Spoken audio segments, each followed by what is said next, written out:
There's been a breakthrough for the government when it comes to their workplace relations changes. A real surprise this morning, Kieran. The IR deal has happened, at least when it comes to those contentious same job, same pay rule changes aimed at big companies like Qantas and BHP who are using labour hire firms. Jackie Lambie and David Pocock wanted to get the part of the legislation passed concerning PTSD support for first responders, and this was the price. This government wants two things, and we can advance them today. Today, we can advance the safer workplaces for Australians, and today we can do what we need to do to make sure that a whole lot of people who are being underpaid have the Parliament of Australia decide that it's time for them to get a pay rise, and all of that can be done today.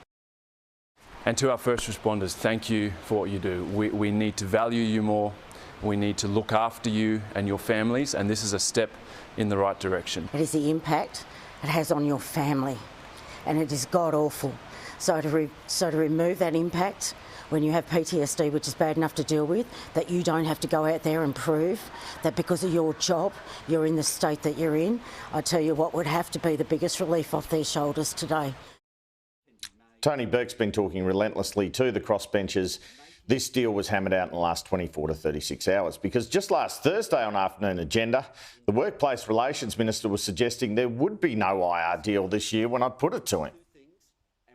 Is there any chance you'll try to get that through the Senate next week and try and get, say, Lydia Thorpe and David Van or Pocock to support it with the Greens? At the moment, I can't see a pathway through. At the moment, I would have loved to have got the whole bill through, as you know.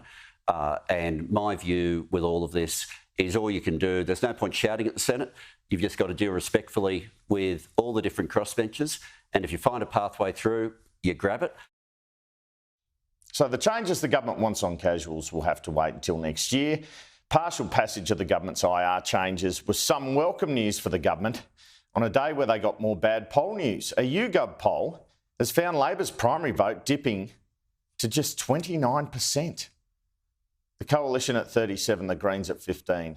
And somehow after that, Labor's still ahead, two-party preferred 51-49, but that's minority government territory.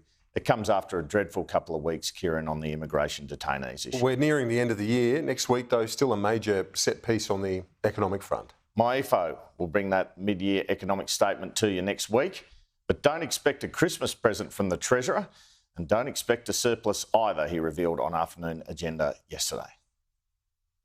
Is it going to be a surplus for 24-25 in MyEFO? No, there won't be a surplus printed for this year in the mid-year budget update. It will be a much smaller deficit, but we're not yet ready to print a surplus for this year that we're in now. We delivered the first surplus in 15 years last year. We've got the deficits right down.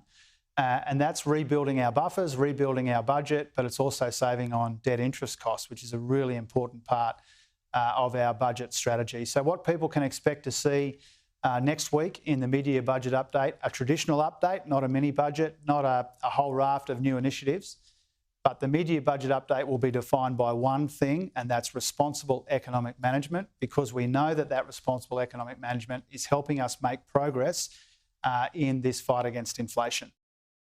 And on the non-citizen detainees release, a fifth person arrested, Peter Dutton putting the heat on the Prime Minister and the government on that. Yeah, they've had some success with that, haven't they? And Peter Dutton challenged Anthony Albanese to do what Mark Dreyfus, the Attorney-General, wouldn't do yesterday, and that is apologise to victims of criminals who've been released who are immigration detainees. And the PM did end up using the S word in question time. Will the Prime Minister apologise to the Australian people? And certainly, I am sorry any time someone is a victim of a crime, wherever it's committed, at any time, against any victim.